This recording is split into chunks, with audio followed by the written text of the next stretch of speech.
রহমতুল্লাহি ওয়া বারাকাতুহু।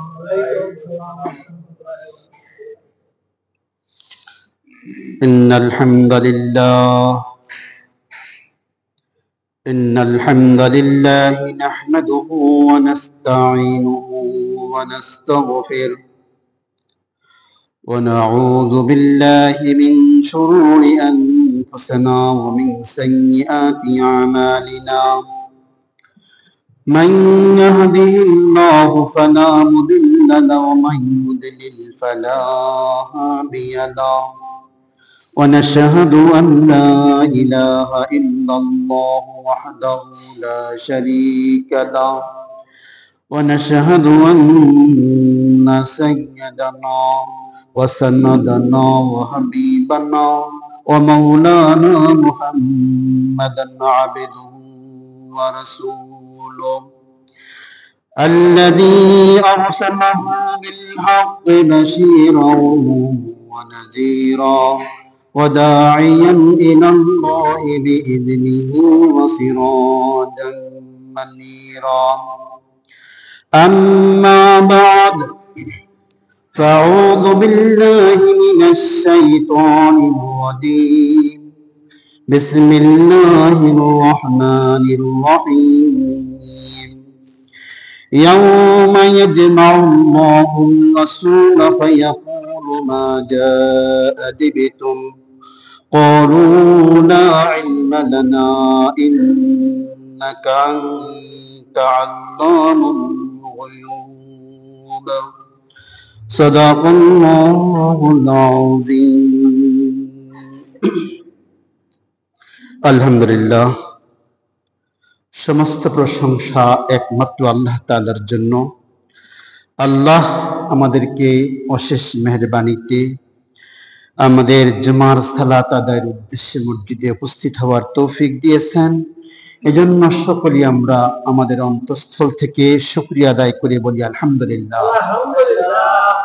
লক্ষ কোটি দরুদ সালাম পেশ করছি সাইয়্যিদানা মুহাম্মদ সাল্লাল্লাহু আলাইহি ওয়াসাল্লামের শানে, যিনার মাধ্যমে আমরা দ্বীন পেয়েছি, শরীয়ত পেয়েছি, ইসলাম পেয়েছি।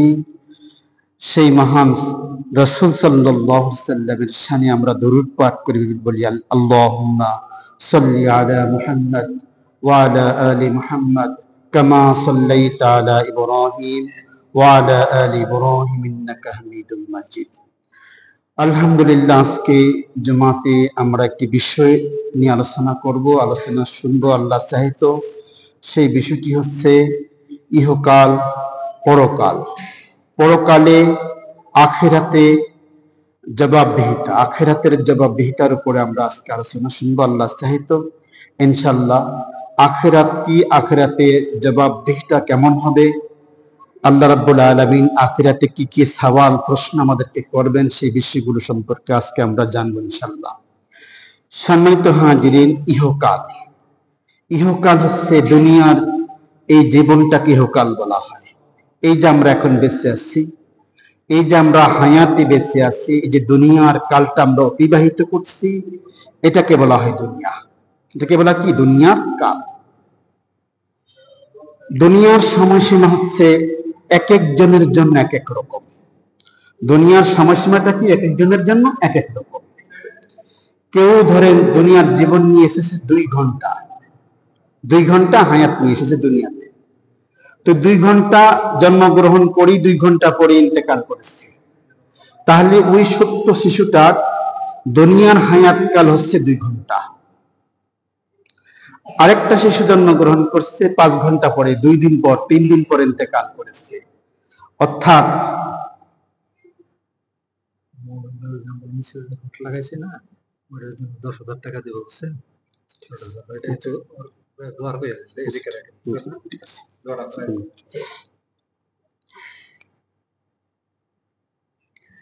আলহামদুলিল্লাহ, তাহলে আমি আলোচনা করছিলাম প্রিয় ভাইরা যে দুনিয়ার কালটা এক একজনের জন্য এক এক রকম। কেউ 2 ঘন্টা, কেউ 5 ঘন্টা, কেউ 5 বছর, 50 বছর, 100 বছর হায়াত নিয়ে আসে।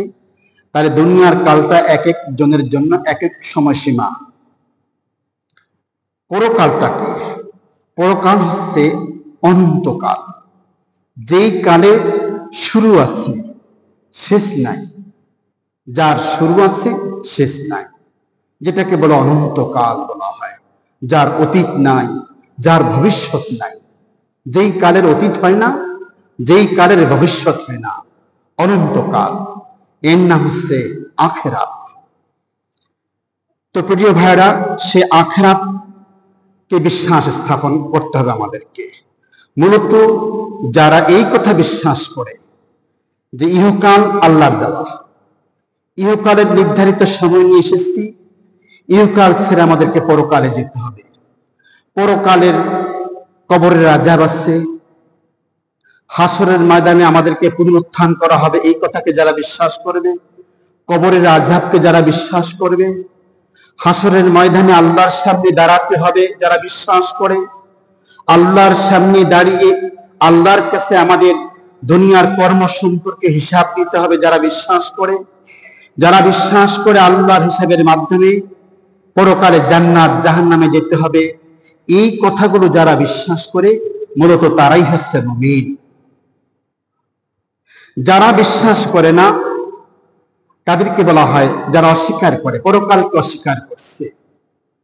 পরকালে হিসাব হবে, নিকাশ হবে, আল্লাহ হিসাব নেবেন, নিকাশ দিবেন, জান্নাত দিবেন, জাহান্নাম দিবেন আল্লাহ। এই কথাগুলোকে যারা অস্বীকার করবে ওরাই হচ্ছে মূলত কাফের। তাহলে প্রিয় হাজিরিন, পরকাল আছে বিশ্বাস করতে হবে, কবরের আযাব বিশ্বাস করতে হবে, আল্লাহ রাব্বুল আলামিনের সামনে দাঁড়াতে হবে বিশ্বাস করতে হবে, দুনিয়ার যা কিছু করি না কেন সমস্ত কিছু করার হিসাব আল্লাহ জিজ্ঞাসা করবেন এবং জান্নাত জাহান্নাম দিবেন, এটা বিশ্বাস করতে হবে। তবেই একজন মুমিন হয়ে পৃথিবী থেকে বিদায় নিতে পারবো, নচেত মুমিন হয়ে বিদায় নিতে পারবো না। আসুন আমরা আল্লাহ রাব্বুল আলামিনের পরকাল সম্পর্কে জানি।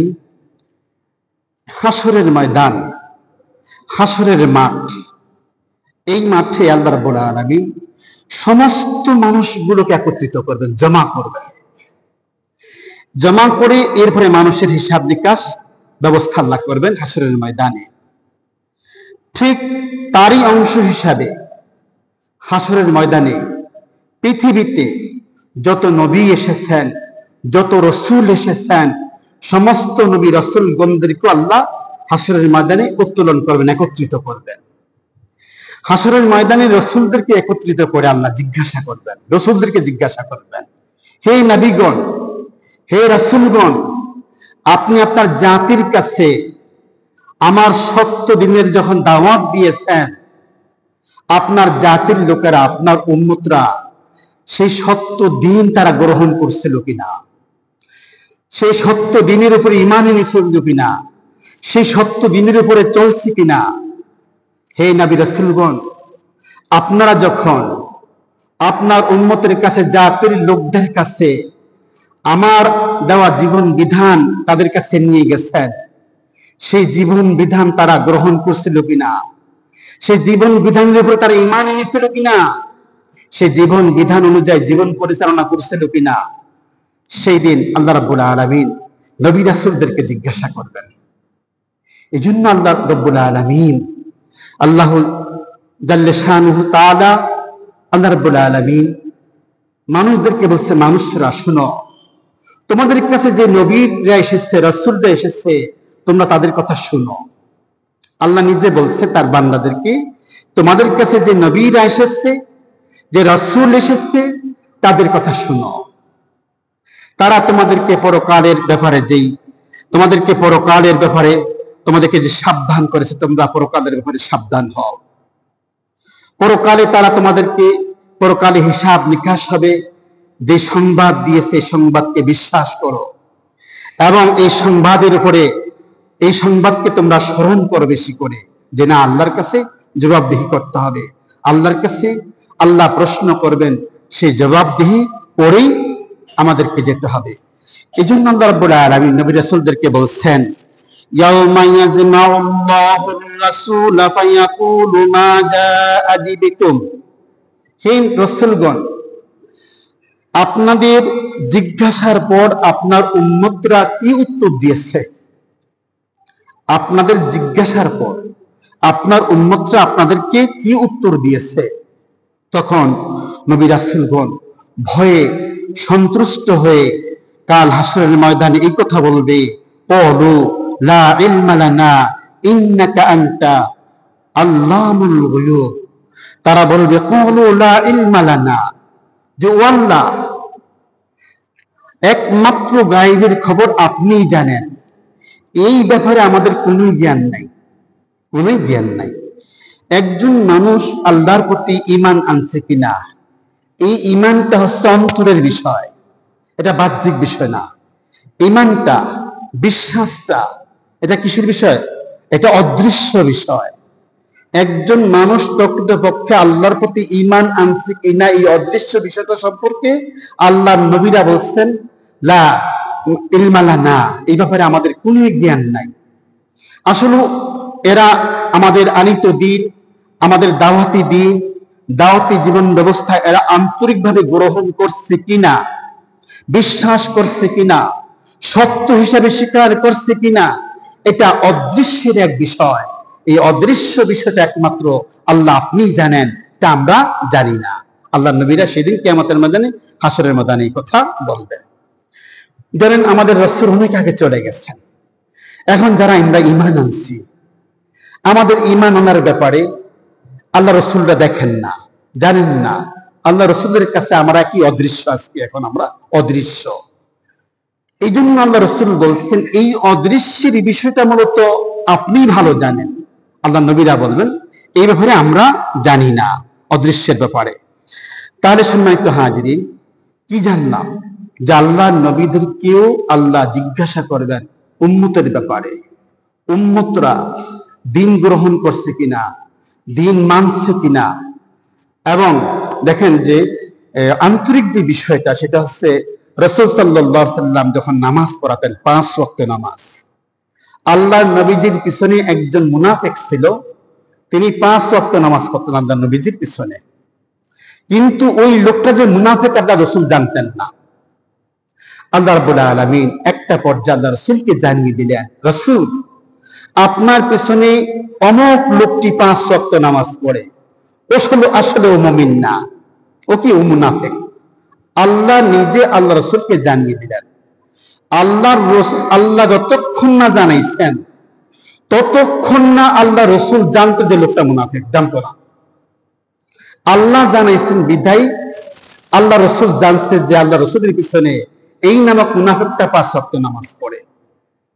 তাহলে ঈমানের বিষয়টা হচ্ছে আন্তরিক বিষয়, এটা হচ্ছে একেবারে আভ্যন্তরীণ একটি বিষয়, অদৃশ্য বিষয়, এটা কেউ দেখতে পারে না।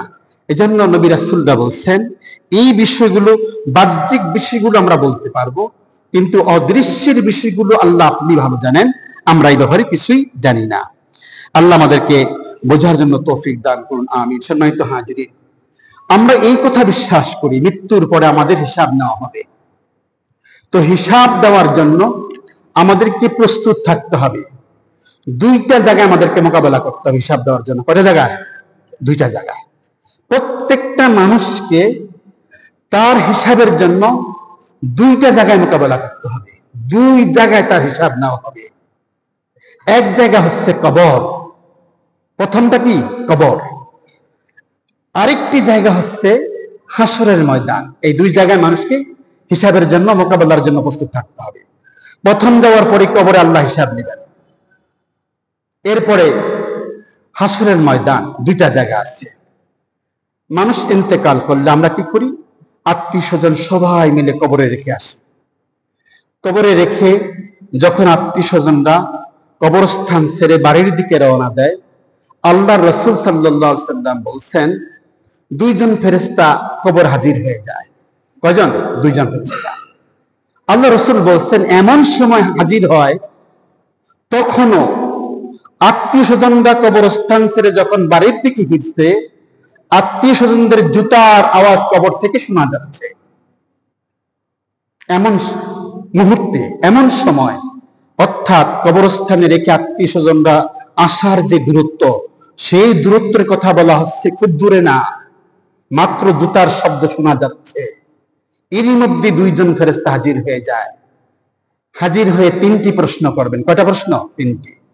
তিনটি প্রশ্ন করার পর তিনটি প্রশ্নের যদি সঠিক উত্তর দিতে পারে, তার অর্থাৎ এই তিনটি প্রশ্নের উত্তরের উপরে ভিত্তি করে তার জন্য ব্যবস্থা করা হবে। উত্তরটা যদি সন্তুষ্টজনক হয়, তার জন্য বিশেষ ব্যবস্থা করা হবে। উত্তর যদি অসন্তুষ্ট হয়, তার জন্য বিশেষ ব্যবস্থা করা হবে। একটি দীর্ঘ হাদিস সংক্ষেপ আকারে বলছি আমি। হাদিসটি আল বারা ইবনে আজিব রাদিয়াল্লাহু তাআলা থেকে বর্ণিত। তিনি বলেন, একবার আমরা রাসূল করিম সাল্লাল্লাহু আলাইহি ওয়াসাল্লামের কাছে চুপ করে বসা ছিলাম। তো রাসূল করিম সাল্লাল্লাহু আলাইহি ওয়াসাল্লাম আমাদেরকে বললেন, তোমরা প্রতিদিন কমপক্ষে 2 থেকে 3 বার কবরের আযাব থেকে পানা চাও। কমপক্ষে প্রতিদিন 2 থেকে 3 বার কবরের আযাব থেকে তোমরা পরিত্রাণ চাও। আল্লাহ নবীজি শিখিয়ে দিলেন, আল্লাহুম্মা ইন্নী আউযু বিকা মিন আযাবিল কবর। ও আল্লাহ, তুমি আমাকে কবরের আযাব থেকে বাঁচাও। আল্লাহুম্মা ইন্নী আউযু বিকা মিন আযাবিল কবর। এটা আরবি পারেন না, বাংলায় বলেন, আল্লাহ, আমি কবরকে ভয় পাচ্ছি, কবরের আযাবকে ভয় পাচ্ছি। আল্লাহ, কবরের আযাব সহ্য করার ক্ষমতা আমার নাই। আল্লাহ, তুমি আমাকে কবরের আযাব থেকে বাঁচাও। আল্লাহ রাসূল বলছেন, দিনে কমপক্ষে 2 থেকে 3 বার তোমরা কবরের আযাব থেকে আল্লাহর কাছে পানা চাও। এরপর রাসূল করিম সাল্লাল্লাহু আলাইহি ওয়াসাল্লাম বললেন, 2 জন ফেরেশতা এসে কবরবাসীকে কবরের মধ্যে বসাবেন। বসিয়ে আল্লাহ নবী বলছেন, ওই মুর্দারকে কবরের মধ্যে বসিয়ে এরপর ফেরেশতারা প্রশ্ন করবেন, মান রব্বুকা, তোমার রব কে? ওই লোকটি উত্তর দেবে, ফায়াকুলু রব্বি আল্লাহ, ফায়াকুলু রব্বি আল্লাহ, আমার রব হচ্ছেন আল্লাহ। ওমা দীনুকা, তোমার দিন কি? ফায়াকুলু দীনুল ইসলাম, সে বলবে আমার দিন হচ্ছে ইসলাম। মা হাযা রাজুলু, আল্লাহর নবীজিকে দেখিয়ে ফেরেশতারা জিজ্ঞাসা করবেন, এই লোকটিকে চিনো কিনা তুমি? লোকটাকে আল্লাহর নবীজিকে দেখিয়ে বলবেন, মা হাযা রাজুলু, এই লোকটিকে? তখন ফায়াকুলু হুয়া রাসূলুল্লাহ সাল্লাল্লাহু আলাইহি ওয়াসাল্লাম, সে বলবে উনি হচ্ছেন আল্লাহর নবী জনাবে মুহাম্মদ রাসূলুল্লাহ সাল্লাল্লাহু আলাইহি ওয়াসাল্লাম। তখন ওই লোকটিকে তখন ফেরেশতারা বলবেন, ওমা ইউদরিকা, তুমি কিভাবে জানলে এটা? ওমা ইউদরিকা, তুমি কিভাবে জানলে? তখন সে বলবে, করাআতুল কিতাব, আমি কোরআন পড়েছি, কিতাব পড়েছি, এবং ফাআমানতু বিহি, এবং ওই কিতাবের উপরে আমি ঈমান এনেছি। কি আনছি? কিতাবের উপরে ঈমান আনছি। এরপর সাদ্দাক্তা, এবং ওই কিতাবকে সত্য বলে আমি স্বীকার করে নিয়েছি। কিতাবকে কি সত্য বলে আমি স্বীকার করে নিয়েছি। তাহলে 3টা কথা বলবে, যে আমি কোরআন পড়েছি, কোরআন থেকে আমার রব সম্পর্কে আমি জেনেছি। সামনে আসেন। আচ্ছা, প্রিয় হাজিরিন, তাহলে আমরা জানলাম কি, যে আল্লাহ রাব্বুল আলামিন সেদিনকা কিয়ামতের ময়দানে তাকে জিজ্ঞাসা করা হবে, কবরের জগতে কবরে জিজ্ঞাসা করা হবে এই 3টি প্রশ্ন সম্পর্কে। যখন সে 3টি প্রশ্ন সম্পর্কে পরিপূর্ণ উত্তর দিবে, তখন আল্লাহ রাব্বুল আলামিন বলবেন, যাও জান্নাত থেকে আরাম আয়েশের ব্যবস্থা করে দাও। এই লোকটাকে, এই কবরবাসীকে জান্নাত থেকে আরাম আয়েশ এনে আরাম আয়েশের ব্যবস্থা করে দাও। কোন কোন বর্ণনা এসেছে জান্নাতের আরামে ওই লোকটা ঘুমিয়ে পড়বে, এমন ঘুম দিবে কিয়ামত পর্যন্ত ঘুমাবে, সে শান্তিতে ঘুমিয়ে থাকবে। কোন কোন বর্ণনা এসেছে। অন্য বর্ণনা আরেকটি হাদিসের আরেকটি অংশ এসেছে যে কাফের যারা আল্লাহকে বিশ্বাস করে না, নবীকে বিশ্বাস করে না, নবীর দ্বীনকে বিশ্বাস করে না, পরকালের হিসাব নিকাশ, জান্নাত জাহান্নামকে বিশ্বাস করে না, এই সকল লোকগুলোকে যখন ফেরেশতারা জিজ্ঞাসা করবেন, মান রব্বুকা ওমা দীনুকা ওমা হাজার রাজুলু, তখন এই লোকটি, কাফের লোকটি, আল্লাহকে অস্বীকারকারী লোকটি, পরকালকে অস্বীকারকারী লোকটি সেই দিন সে বলবে, সে বলবে, হাই হাই হাই হাই লা আদরি, হাই হাই লা আদরি, আমি তো কিছুই জানি না, আমি কিছুই জানি না। তার উত্তরের উপরে ভিত্তি করে সেদিন বলা হবে, জাহান্নাম থেকে শাস্তির ব্যবস্থা করা হোক, জাহান্নাম থেকে শাস্তি এনে সেই শাস্তির মধ্যে তাকে রেখে দেওয়া হবে, এবং এটা চলবে কিয়ামত পর্যন্ত, হাসরের বিচারের আগ পর্যন্ত এটা অতিবাহিত হতে থাকবে। সম্মানিত হাজিরিন, তাহলে আমরা জানলাম যে আল্লাহ রাব্বুল আলামিনের পরকালের দুইটি জায়গায় আমাদেরকে হিসাবের জন্য মোকাবেলা করতে হবে। একটি হচ্ছে কবর, যেটা আমি একটি মাত্র হাদিস বর্ণনা করলাম আপনাদের সামনে, যে এই হাদিসের আলোকে আমাদের কাছে আল্লাহ রাসূল পরিষ্কার করে গেছেন যে মৃত্যুর পরেই কবরের মধ্যে তোমাদের হিসাব নিকাশ শুরু হয়ে যাবে। এরপরে রাসূল করিম সাল্লাল্লাহু আলাইহি সাল্লাম বলছেন, দ্বিতীয় যে হিসাবটি হবে সেটা হচ্ছে হাসরের ময়দানে।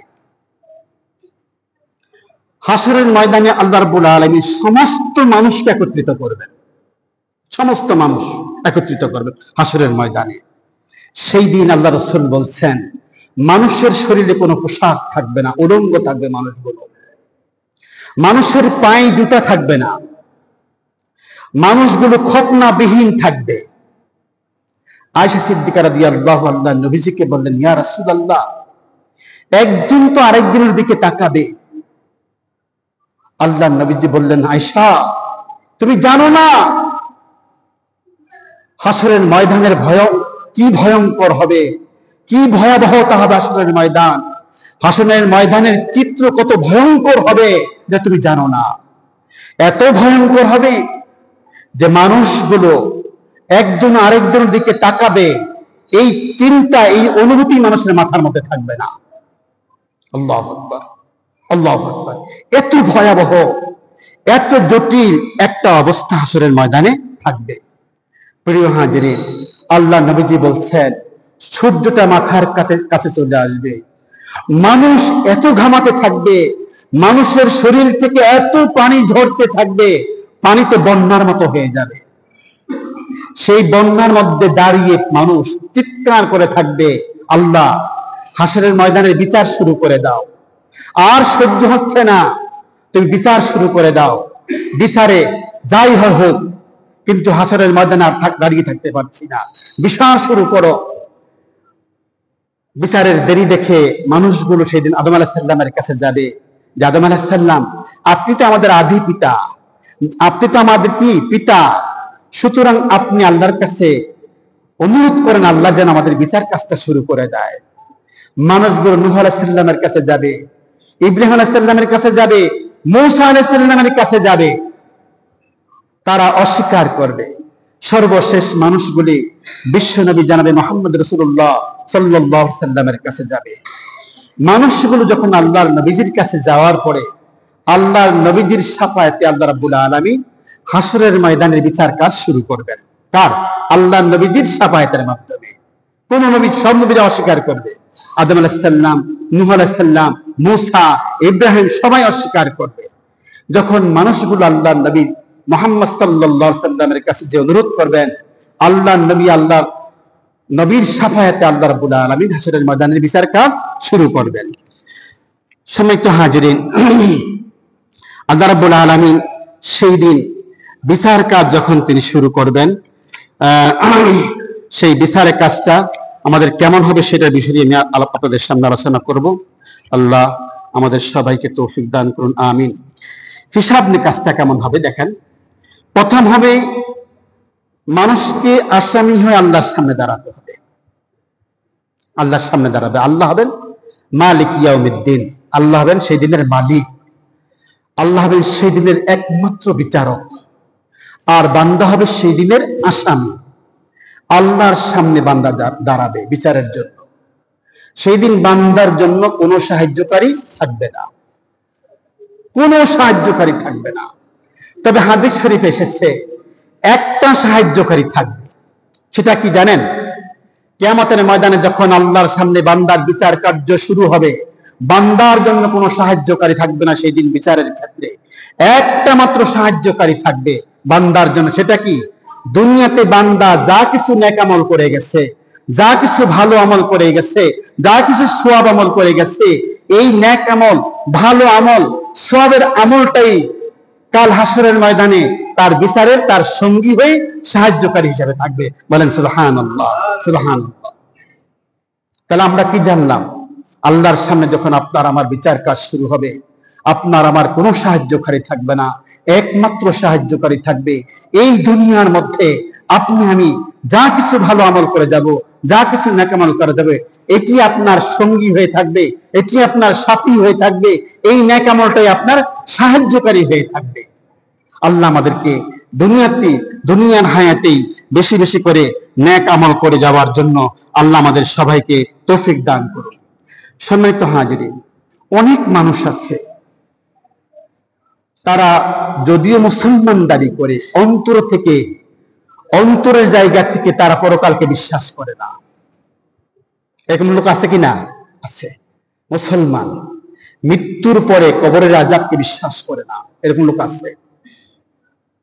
মৃত্যুর পরে আল্লাহর সামনে তাকে তার আমলনামা সম্পর্কে দাঁড়াতে হবে, তাকে আল্লাহ জিজ্ঞাসা করবেন, তাকে আল্লাহ প্রশ্ন করবেন, জবাবদিহিতার মধ্য দিয়ে তাকে জান্নাত জাহান্নামে যেতে হবে, এই কথাকে সে বিশ্বাস করে না। মৃত্যুর পরে পরকালে আবার তাকে পুনরুত্থান করা হবে, আবার তাকে জীবিত করা হবে, এই কথা অনেকে বিশ্বাস করে না। এই জন্য আল্লাহ রাব্বুল আলামিন একটা প্রশ্ন ছুড়ে দিয়েছেন আল্লাহ এই আয়াতের মাধ্যমে। দেখেন আল্লাহ বলছেন, আলা ইয়াজুন্নু উলাইকা আন্নাহুম মাবউসুন লিয়াউমিন আযীম। আল্লাহ বলছেন সেই মহান দিন, সেই মহান দিন কি বলছেন? হাসরের দিন। সেই মহান হাসরের দিনে, যে সেই দিনকে তোমাদেরকে পুনরুত্থান করা হবে, তোমরা কি সেই পুনরুত্থান দিনকে তোমরা বিশ্বাস করো না? আল্লাহ প্রশ্ন ছুড়ে দিয়েছেন, সেই মহান দিবসে তোমাদেরকে পুনরুত্থান করা হবে, সেই পুনরুত্থান দিবসকে তোমরা বিশ্বাস করো না? আল্লাহ বলছেন, হে মানুষরা শুনো, ইয়াউমা ইয়াকুমুন নাসু লিরাব্বিল আলামিন। পৃথিবীর সৃষ্টি জগতের সমস্ত মানুষ হাসরের ময়দানে আল্লাহর সামনে দাঁড়াবে। এটা আল্লাহ স্পষ্ট করে দিয়েছেন, কোনো সুযোগ নাই এখান থেকে বাঁচা, অবিশ্বাস করারও সুযোগ নেই, বাঁচারও সুযোগ নেই। আল্লাহ স্পষ্ট করে দিয়েছেন, ইয়াউমা ইয়াকুমুন নাসু লিরাব্বিল আলামিন। সেই পুনরুত্থান দিবসে তোমাদেরকে পুনরুত্থান করা হবে এবং সবাই তোমরা আল্লাহর সামনে বিচারের জন্য দাঁড়িয়ে যাবে। এটা স্পষ্ট করে দিয়েছেন আল্লাহ। সুতরাং কোন অবস্থাতেই পরকালকে অবিশ্বাস, সন্দেহ, পুনরুত্থানকে সন্দেহ, আল্লাহর কাছে হিসাব দিতে হবে, সন্দেহ কোন অবস্থাতেই করা যাবে না। বরং এই কথাগুলোকে বেশি বেশি করে স্মরণ করতে হবে, যেটা আল্লাহর নবীরা আমাদের কাছে স্মরণ করে গেছেন। সম্মানিত হাজিরিন, আল্লাহ রাব্বুল আলামিন আরেকটি জায়গায় বলছেন, ওয়াকিফুহুম ইন্নাহুম মাসউলুন। ওয়াকিফুহুম, ওই মানুষগুলোকে থামাও। কোন মানুষগুলোকে?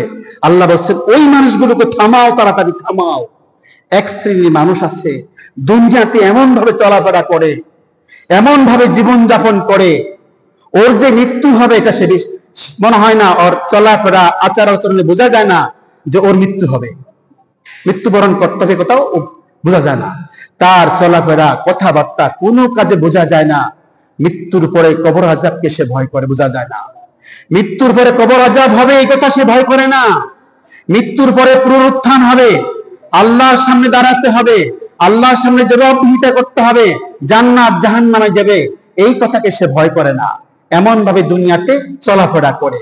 আল্লাহ ওই লোকটাকে বলছেন, ওয়াকিফুহুম, ওকে থামাও, ওকে থামিয়ে ওকে এই কথা বলো, ইন্নাহুম মাসউলুন, তাকে আল্লাহর সামনে দাঁড়াতে হবে, আল্লাহর সামনে তাকে মাসউলুন, আল্লাহর প্রশ্নের জবাব তাকে দিতে হবে।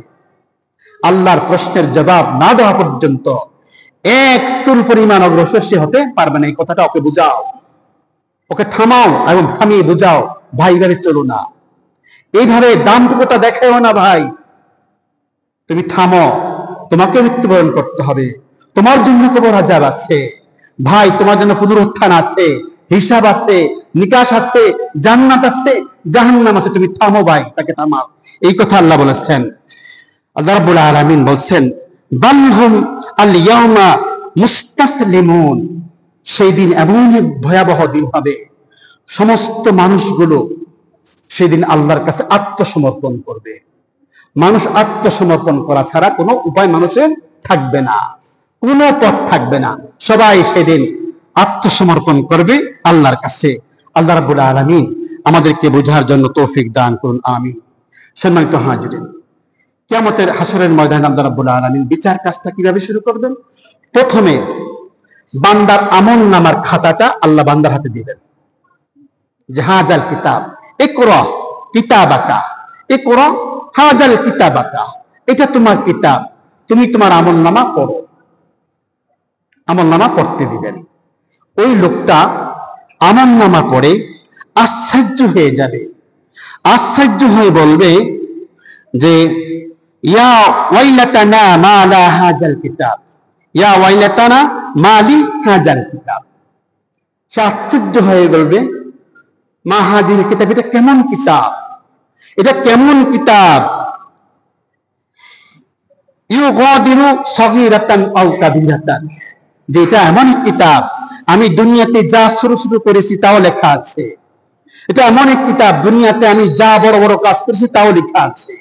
এটা কেমন এক আশ্চর্যজনক কিতাব, দুনিয়াতে আমি সামান্যটুকু একদম অনুপরিমাণ নেকামল করছি তাও কিতাবের মধ্যে লেখা আছে।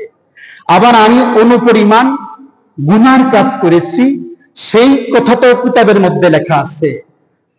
মালি হাজাল কিতাব, এটা কেমন কিতাব, এটা আশ্চর্য কিতাব এটা। সেদিন সেই বলবে। এরপরে আল্লাহ রাব্বুল আলামিন বলবেন যে এই কিতাবের মাধ্যমে আল্লাহ ন্যায় বিচার করবেন, তার উপরে কোনো জুলুম করবেন না। আল্লাহর বিচারটা কি হবে? আদল হবে, ন্যায় বিচার হবে। আল্লাহ বলছেন, হে রাসূল, আপনার রব কখনো কারো উপরে অবিচার করে না, কখনো কারো উপরে জুলুম চাপায়া দেয় না। সুতরাং আপনার রব আপনার উম্মতের বিচারটা কি করবেন? একদম আদলের বিচার করবেন, ন্যায় বিচার করবেন। আল্লাহ সেদিনটা কি করবেন? ন্যায় বিচার করবেন, কারো উপরে কোনো জুলুম করবেন না। তো বিচার কার্যের সময় 1 নাম্বার থাকবে আপনার আমলনামা, 2 নাম্বার থাকবে সাক্ষী। কে সাক্ষী? 1 নাম্বার আল্লাহ বলছেন রাসূল, আল্লাহ রাসূল আপনার বিচারের সাক্ষী হবেন। 2 নাম্বার সাক্ষী হবেন ফেরেশতারা, 3 নাম্বার সাক্ষী হবেন শুহাদা, 4 নাম্বার সাক্ষী হবেন এই জমিন। এই জমিন সাক্ষী হবে আপনার। এই সব সাক্ষীর সমন্বয়ে আপনার আমলনামার সমন্বয়ে সেই দিন আল্লাহ রাব্বুল আলামিন একটা ন্যায় বিচার, একটা সুষ্ঠু বিচার আপনার করবেন সেদিন। সেই ন্যায় বিচারে আপনার স্থান যেখানে হয়, হয় জাহান্নাম নচেৎ জাহান্নাম অথবা জান্নাত, জাহান্নাম অথবা জান্নাত, যে কোনো একটা জায়গায় আপনার হয়ে যেতে পারে। প্রিয় হাজিরিন, আল্লাহর রাসূলুল্লাহ যুগে যুগে এসে এই কথাই সাবধান করে দিয়েছেন, সতর্ক করে দিয়েছেন যে তোমরা স্মরণ রেখো, কবরের মধ্যে তোমাদেরকে জিজ্ঞাসা করা হবে, তোমাদেরকে হাসরের ময়দানে জিজ্ঞাসা করা হবে। সেই দিন তোমাদের সমস্ত দুনিয়াতে যা যা করেছ সেই সম্পর্কে তোমাদেরকে জিজ্ঞাসা করা হবে এবং সেই প্রশ্নের জবাব দিয়ে তোমাদেরকে পার হতে হবে। আল্লাহ আমাদের সবাইকে বোঝার জন্য তৌফিক দান করুন, আমিন। সম্মানিত হাজিরিন, কিয়ামতের দিন মানুষকে আল্লাহ রাব্বুল আলামিন 2 ভাবে আমল দিবেন। একটি হচ্ছে ডান হাতে আমল। ডান হাতে যারা আমল পাবে তাদের ব্যাপারে আল্লাহ বলছেন, ফাআম্মা মান উতিয়া কিতাবাহু ফাসাউফা ইউহাসাবু হিসাবান ইয়াসীরা, ফাআম্মা মান উতিয়া কিতাবাহু বিয়ামিনিহি ফাসাউফা ইউহাসাবু হিসাবা। যার হিসাবটা আল্লাহ সহজ করবেন সেই ডান হাতে পেয়ে যাবে, যার হিসাবটা সহজ হয়ে যাবে সেই ডান হাতে আমলনামা পেয়ে যাবে। আর যার হিসাবটা তদারকি করা হবে বারবার, মনে করবেন সে ফেসে যাবে, তার হিসাবটা হয়ে যাবে কঠিন, কঠিন হয়ে যাবে তার হিসাব। এজন্য ভাই আপনার আমলনামা আমার আমলনামা হিসাব করে পার হওয়ার সুযোগ নেই, পার হতে পারবো না। আমরা যে আমল করি আল্লাহ রাসূল জানতেন তার উম্মতরা যে আমল করবে এই আমলের হিসাব দিয়ে আল্লাহ রাসূলের একজনের মতো জান্নাতে যেতে পারবে না, আল্লাহ রাসূল ভালো জানতেন। এজন্য আল্লাহ রাসূল বলছেন, দোয়া শিখিয়ে দিয়ে গেছেন যে তোমরা আল্লাহর কাছে এই দোয়াটা বেশি করো, আল্লাহুম্মা হাসিবনা হিসাবান ইয়াসীরা, আল্লাহ তুমি আমার হিসাবকে সহজ করে দাও। আল্লাহুম্মা হাসিবনা হিসাবান ইয়াসীরা, আল্লাহ তুমি আমার হিসাবকে সহজ করে দাও। আল্লাহর নবী সাল্লাল্লাহু আলাইহি ওয়াসাল্লাম আমাদেরকে এই দোয়াটা বেশি করে শিখিয়ে রেখে গেছেন যে তোমরা এই দোয়াটা বেশি করে করো। আসুন আমরা পরকালে আল্লাহর কাছে যেন আমাদের হিসাবটা সহজ হয়, এজন্য আমরা আল্লাহুম্মা হাসিবনা হিসাবান ইয়াসীরা এই দোয়াটা যেন আমরা বেশি বেশি করি। আল্লাহ রাব্বুল আলামিন আমাদেরকে এই দোয়াটা বেশি বেশি করার জন্য তৌফিক দান করুন, আমিন। সম্মানিত হাজিরিন, আল্লাহ রাব্বুল আলামিন সর্বপ্রথম যেই বিষয়টি প্রশ্ন করবেন সেটি হচ্ছে সালাত। কি সম্পর্কে? সালাত। হাসরের ময়দানে সর্বপ্রথম যে হিসাবটা দিয়া শুরু করবেন সে হিসাবের নাম কি? as-সালাত, নামাজ। এই নামাজ দিয়ে আল্লাহ রাব্বুল আলামিন আপনার আমার হাসরের ময়দানের হিসাব শুরু করবেন। এজন্য ক্বালান নবী সাল্লাল্লাহু আলাইহি ওয়াসাল্লাম ইন্না আউওয়ালা মা ইউহাসাবুন নাসু বিহি ইয়াউমাল কিয়ামাহ। আল্লাহর নবী সাল্লাল্লাহু আলাইহি ওয়াসাল্লাম বলেন সর্বপ্রথম কিয়ামতের ময়দানে আল্লাহ নামাজ দিয়ে হিসাব শুরু করবেন। কি দিয়া? নামাজ। যদি নামাজের হিসাবটা সহজ হয়ে যায়, অন্যান্য সমস্ত আমলগুলোর হিসাব আল্লাহ সহজ করে দিবেন। হাদিস শরীফে এসেছে আল্লাহ রাব্বুল আলামিন ফেরেশতাকে বলবো, ফেরেশতা দেখো আমার এই বান্দার নামাজগুলো পূর্ণ আছে কিনা। যদি তার নামাজটা পূর্ণ হয় তখন ফেরেশতারা তাকে পূর্ণ নামাজি ঘোষণা দেয়া যায়। আর যদি ওই বান্দার নামাজ অপূর্ণাঙ্গ থাকে, পূর্ণ হয় নাই, আল্লাহর কাছে ফেরেশতারা বলে আল্লাহ এই নামাজগুলো তো আল্লাহ পূর্ণ হয় না। আল্লাহ বলেন ফেরেশতা দেখো, আল্লাহ তো সব জানেন, জানার পরও আল্লাহ রাব্বুল আলামিন ফেরেশতাকে নির্দেশ দেন দেখো ওর আমল নামায় নফল আছে কিনা। ফেরেশতারা বলবে হ্যাঁ আল্লাহ কিছু নফল আছে। নফল দিয়ে ওর খরচগুলো পূরণ করে দাও। বলেন সুবহানাল্লাহ। আল্লাহ রাব্বুল আলামিন নামাজের হিসাবটাকে সহজ করবেন নফল দিয়ে। আর আপনার নামাজের হিসাবটা যদি পূর্ণ হয়ে যায়, আল্লাহ রাসূল বলছেন তার অন্যান্য সকল হিসাবগুলো আল্লাহ সহজ করে দিবেন। সুবহানাল্লাহ। আসুন নামাজ যেন জীবন থেকে ছুটে না যায়, নামাজ ছেড়ে দিব না।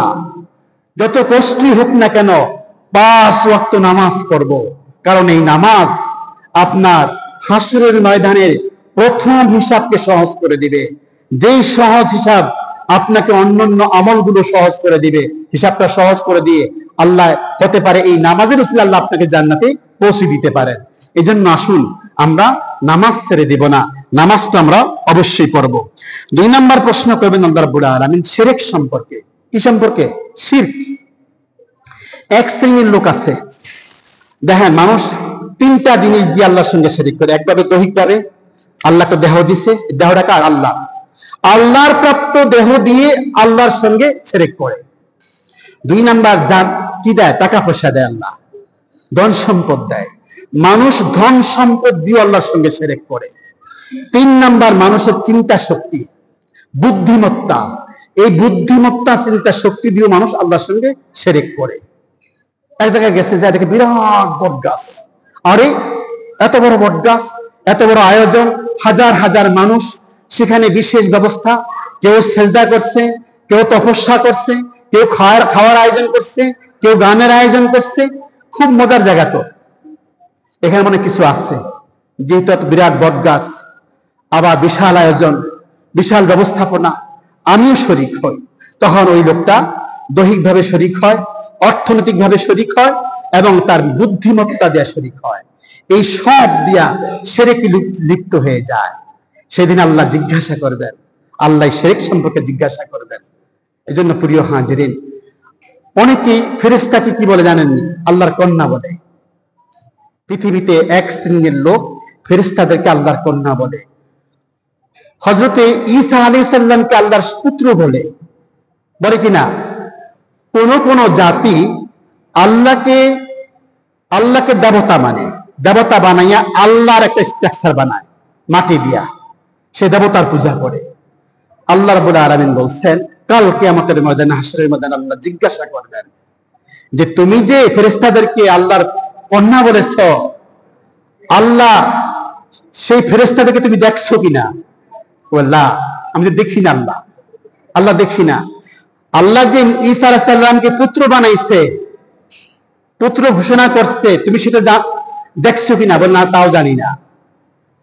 আল্লাহর যে একটা মূর্তি বানাইছো দেবতা বানাইয়া, আল্লাহ যে এই মূর্তির মতো তুমি কি দেখেছো? কয় না। সেদিন আল্লাহ জিজ্ঞাসা করবেন, উত্তর সঠিক না হলে তার স্থান কোথায়? সরাসরি জাহান্নাম। কোন সেদিন ন্যায় বিচার হবে। সেদিনটা আল্লাহ রাব্বুল আলামিন যেমন দয়ালু হবেন তেমনি কাহার হবেন, শক্ত হয়ে যাবেন বিচারের ক্ষেত্রে, কঠোর হয়ে যাবেন, এমন কঠোর হবেন আল্লাহ। সেই দিন আল্লাহ এত বিচারের ক্ষেত্রে যেমন দয়ালু হবেন তেমন কঠোর হবেন। দুটার কথাই বলা আছে। আসুন আল্লাহ রাব্বুল আলামিন আজকের এই জুমাতে আমরা অল্প সময়ের মধ্যে কোরআন সুন্নাহর আলোকে পরকালের জবাবদিহিতার উপরে সংক্ষিপ্ত কিছু আলোচনা করলাম, শুনলাম। এর উপরে আমল করার জন্য আল্লাহ আমাদের সবাইকে তৌফিক দান করুন। আমিন। বারাকাল্লাহু লানা ওয়া লাকুম ফিল কুরআনিল আযীম।